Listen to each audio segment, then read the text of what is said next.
Hello friends, आज की इस वीडियो में हम विज्ञान अध्याय 4 जिसका टाइटल है दहन और ज्वाला, इसके अभ्यास के जो प्रश्न हैं उनके प्रश्नों के उत्तर हम पता लगाएंगे। तो इस अध्याय के ऊपर मैंने एक वीडियो बनाकर प्रश्न नंबर 1 से लेकर अभी बताता हूं आपको मैं 4 तक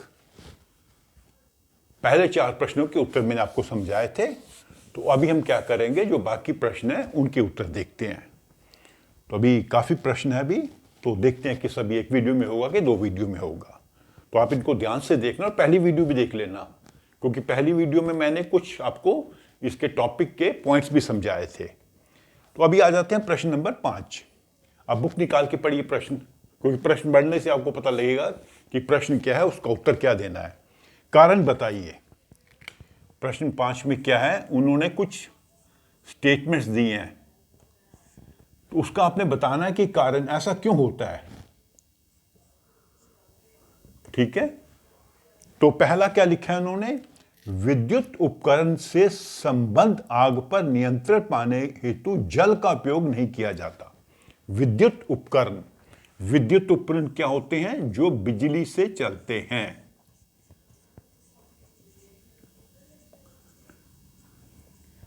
तो अगर मान लीजिए नॉर्मली आपने देखा होगा कि कहीं आग लग जाती है तो हम जल्दी से पानी डालते हैं, बाल्टी भर कर लाएंगे, पानी डाल देंगे। तो अगर ज्यादा आग लगी तो फायर ब्रिगेड को बुलाएंगे, तो फायर ब्रिगेड वाले पानी डालेंगे। लेकिन हर आग को पानी से नहीं बुझाया जाता। विद्युत उपकरण जो है, जो बिजली के उपकरण हैं, उस पर जब हम पानी डालेंगे तो जो बिजली है, जो विद्युत है, वो पानी से आगे चलेगी। ठीक है, उसका चालन होगा। तो विद्युत का चालन होगा जल में, विद्युत का जल में चालन होगा, पानी में चालन होगा। चालन होने से क्या होगा कि जो व्यक्ति वहां खड़ा है, आग बुझा रहा है पानी डालकर, वो विद्युत उसे हानि पहुंचाएगी। ठीक है, तो बिजली की करंट जब होती है, हम कभी भी उसको गीले हाथ से नहीं छूते किसी उपकरण को, और आग लग जाए तो पानी नहीं डालते। पानी डालने से उसमें जो करंट है, जो बिजली की करंट है, जो विद्युत है, वो पानी से चलकर उस व्यक्ति तक आ जाएगी जो उसको उस आग को बुझाने का प्रयास कर रहा है। तो इसका आंसर क्या आप देंगे, जल विद्युत का चालन कर सकता है और आग बुझाने वाले को हानि पहुंचा सकता है। पानी में विद्युत का चालन होगा और आग बुझाने वाले को हानि पहुंचा सकता है। तो ये हो गया पहला आंसर। अभी आ जाते हैं दूसरे वाक्य पे।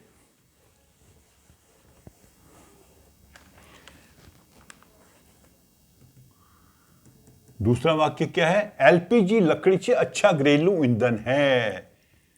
अभी हमने एक पिछले वीडियो में प्रश्न किया था, प्रश्न 4, जिसमें हमने ईंधन और लकड़ी की तुलना की थी। तो वही आपने यहां बताना है। इसमें मुख्य कारण ये है, जो मुख्य इसमें कारण है वो है कि लकड़ी से प्रदूषण ज्यादा होता है।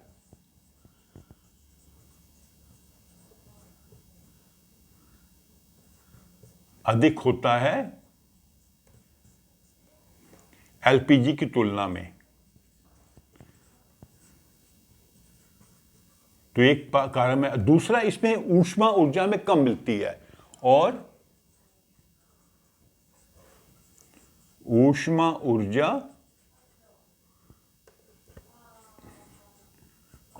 कम प्राप्त होती है। पॉल्यूशन ज्यादा होगा, प्रदूषण ज्यादा होगा, और हमें ऊष्मा ऊर्जा कम मिलेगी। इसलिए हम जो है लकड़ी की ज्यादा जगह एलपीजी का उपयोग करते हैं। तो 2 कारण बताए। एक कारण बताया कि प्रदूषण अधिक होता है, और दूसरा, इसमें हमें लकड़ी जलाने से ऊष्मा ऊर्जा कम मिलती है।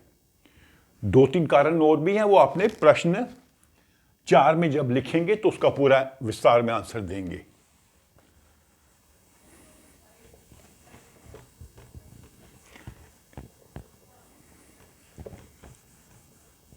तो इसका पूरा आंसर आप ऐसे लिख सकते हैं, मैं बता देता हूं धीरे धीरे बोल के। एलपीजी लकड़ी से अच्छा घरेलू ईंधन है, यहीं से शुरू करेंगे जो वाक्य लिखा है, क्योंकि एलपीजी लकड़ी से अच्छा घरेलू ईंधन है क्योंकि एलपीजी कम वायु प्रदूषण करती है और इससे हमें अधिक ऊष्मा ऊर्जा प्राप्त होती है। प्रदूषण कम होता है एलपीजी से और ऊष्मा ऊर्जा अधिक प्राप्त होती है। यह वाक्य आपने लिखना है। अब आ जाते हैं ख। कागज स्वयं सरलता से आग पकड़ लेता है जबकि एल्यूमिनियम पाइप के चारों ओर लिपेटा गया कागज का टुकड़ा आग नहीं पकड़ता। कागज जो है उसका जो है ज्वलन ताप जो है वो बहुत कम होता है, हल्का सा गर्म होगा तो जलने लग पड़ेगा।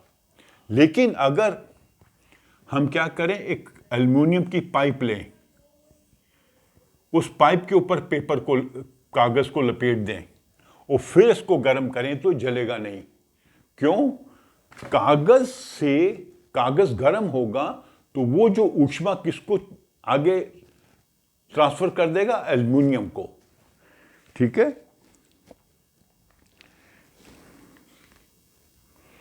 जो ऊष्मा है जो कागज में आ रही है वो चालन से एल्युमिनियम में चली जाएगी। एल्युमिनियम का ज्वलन ताप बहुत ऊंचा होता है, बहुत अधिक होता है, इसलिए कागज उतना गर्म नहीं हो पाता कि वह जल पाए।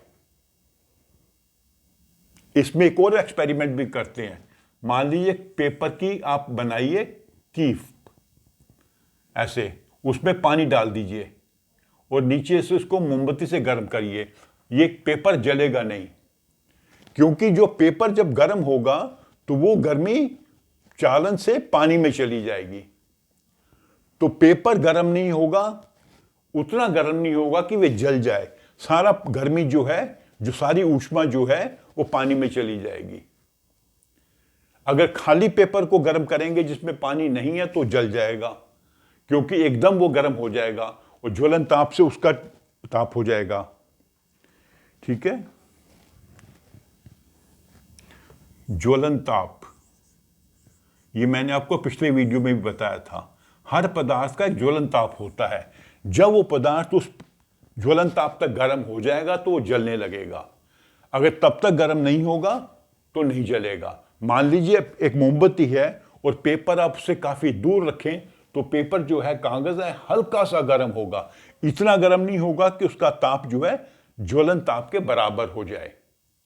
लेकिन जैसे ही पेपर को पास लाएंगे वो ज्यादा गर्म होगा, उसका ताप जो ज्वलन ताप के बराबर हो जाएगा, वो जलने लगेगा।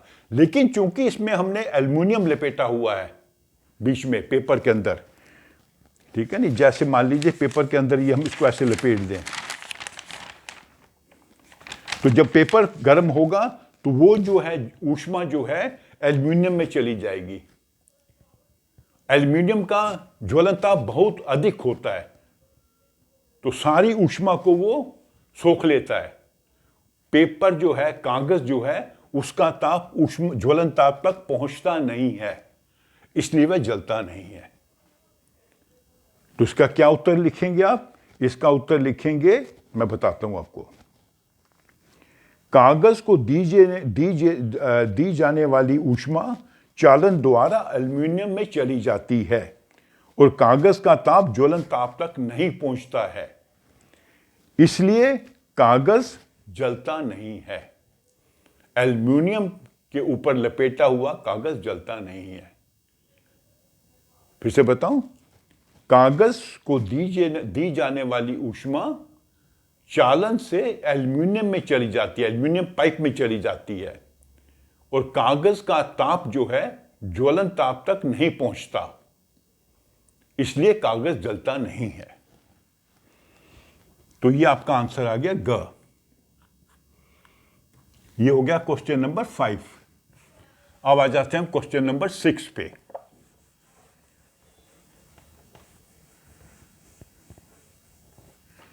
क्वेश्चन नंबर 6 में क्या है? मोमबत्ती की ज्वाला का चित्र बनाइए। हाँ, तो ये चित्र जो है ना आपकी बुक में दिया हुआ है, वहीं से आपने इसको प्रैक्टिस करके बनाना है एग्जाम के लिए। ये पेज नंबर आप देखेंगे 48 है, पेज नंबर 48, और इसमें चित्र संख्या है 4.3। तो वो आपने जो है इसकी मोमबत्ती की जो ज्वाला है उसका चित्र बनाना है।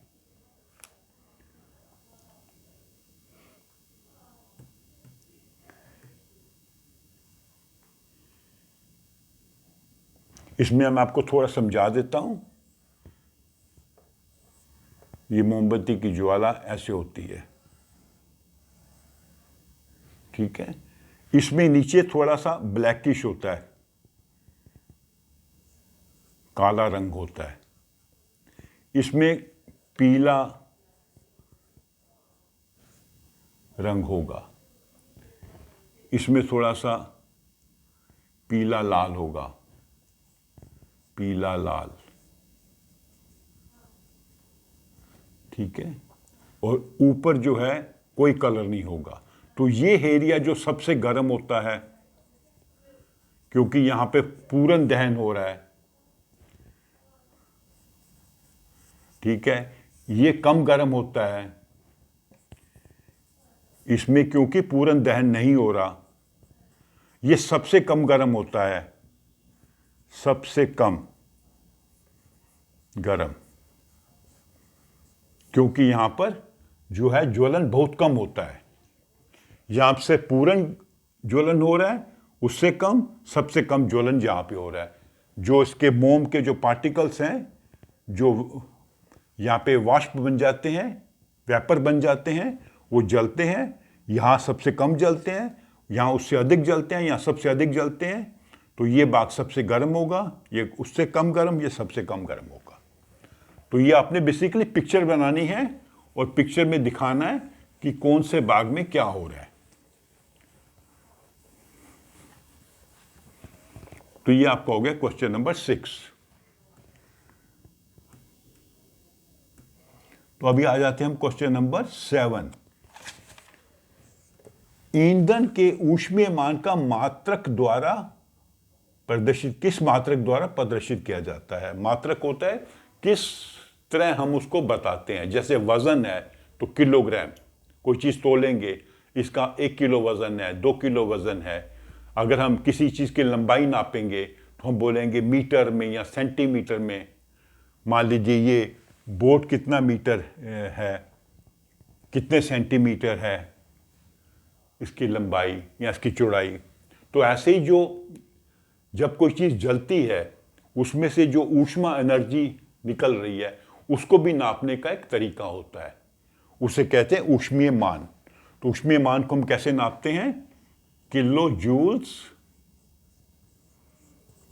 जूल प्रति किलोग्राम, ऐसे लिखते हैं उसको। इंग्लिश में कैसे लिखते हैं? छोटा के, फिर जे ओब्लिक केजी। इसका मतलब होता है पर 1 किलोग्राम अगर हम जलाते हैं ईंधन तो कितनी हमें ऊष्मा एनर्जी, उसमें से ऊर्जा मिलती है। उस ऊष्मा एनर्जी को, ऊर्जा को हम किलो जूल्स में बताते हैं।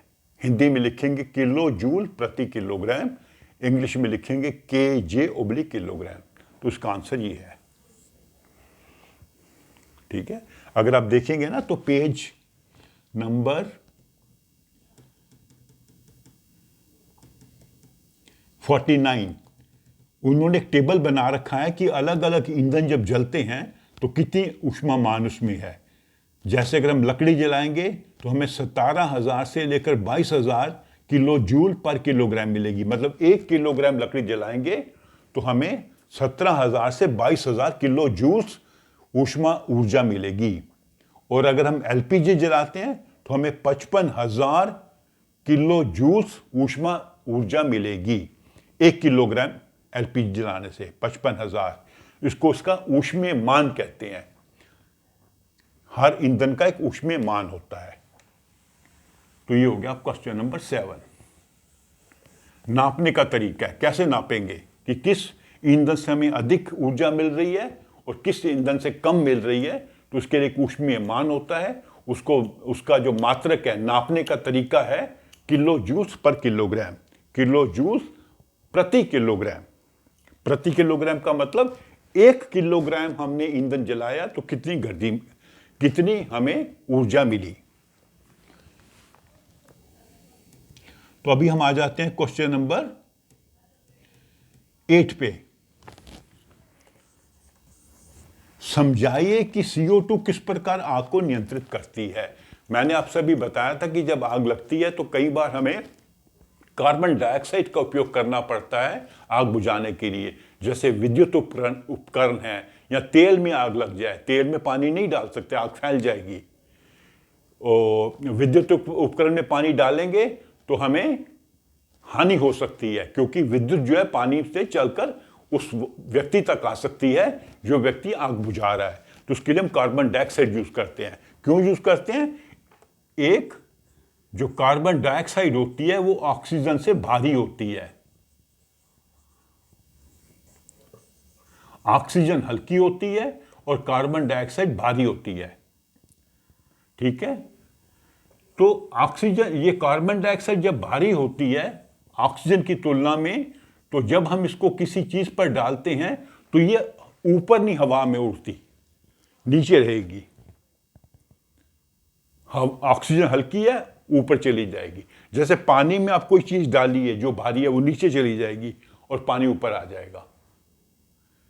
बोतल में पानी डालिए, उसमें अंदर कंकड़ डालिए, कंकड़ नीचे चले जाएंगे, पानी ऊपर उठाएगा, क्योंकि पत्थर उसकी जगह ले लेंगे। तो कार्बन डाइऑक्साइड हवा की जगह ले लेगी, हवा ऊपर चली जाएगी। और जिस चीज पर आग लगी हुई है, जो पदार्थ जल रहा है, उसको कार्बन डाइऑक्साइड घेर लेगी। जैसे उसके आसपास हमने कपड़ा लपेट दिया है। तो अभी हमने जाना था कि दहन के लिए क्या जरूरी है? हवा होनी चाहिए, ऑक्सीजन होनी चाहिए। ऑक्सीजन आवश्यक है। अगर ऑक्सीजन नहीं मिलेगी पदार्थ को तो वो जलेगी नहीं। तो जब कार्बन डाइऑक्साइड ने उस जलते हुए पदार्थ को घेर लिया, मतलब उसको ऑक्सीजन नहीं मिल रही। ऑक्सीजन ऊपर उठ गई है और उसके चारों तरफ कार्बन डाइऑक्साइड का एक कवर बन गया है। उसको घेर लेगी कार्बन डाइऑक्साइड, उस पदार्थ तक ऑक्सीजन नहीं पहुंचेगी और वो जलना उसका जो है धीरे हो जाएगा, धीमा हो जाएगा और बाद में बुझ जाएगी। तो उसका उत्तर आप क्या देंगे? उसका उत्तर देंगे कि जब हम एक जलते हुए पदार्थ पर कार्बन डाइऑक्साइड डालते हैं तो कार्बन डाइऑक्साइड ऑक्सीजन से भारी होती है, वह उस पदार्थ को घेर लेती है और उस पदार्थ तक ऑक्सीजन को नहीं पहुंचने देती। ऑक्सीजन ना मिलने के कारण जो दहन है वो धीमा हो जाएगा और धीरे धीरे आग बुझ जाएगी। ठीक है, ये आपके यहां भी उन्होंने लिखा हुआ है। अगर आप देखेंगे ना, मैं बताता हूं आपको पेज नंबर कहां लिखा हुआ है। ये 4.7 चित्र जो बना हुआ है आपका पेज नंबर 45 पर। ऑक्सीजन से भारी होने के कारण कार्बन डाइऑक्साइड आग को एक कंबल की तरह लपेट लेती है। इससे ईंधन और ऑक्सीजन का संपर्क टूट जाता है और आग नियंत्रण में आ जाती है। ठीक है, कार्बन डाइऑक्साइड ऑक्सीजन से भारी होती है, वह जलते हुए पदार्थ को घेर लेती है और उस आग का जो है संपर्क जो है ऑक्सीजन से कम हो जाता है और आग धीरे धीरे जलना बंद हो जाती है। तो ये आपका हो गया क्वेश्चन नंबर 8। तो अभी ऐसा करते हैं, इस वीडियो को भी यहां हम बंद कर देते हैं क्योंकि बहुत लंबा हो जाएगा। बाकी के जो क्वेश्चन हैं इसके नंबर 9 टू लेके 13 तक वो हम अगले वीडियो में कवर करेंगे। तो आप इस वीडियो को अच्छे से देखो, पहला वीडियो भी देखो जिस ट्रैक्टर पे मैंने बनाया है, इसको लाइक करो, अपने फ्रेंड्स के साथ शेयर करो और मेरे चैनल को सब्सक्राइब भी करो। Thank you.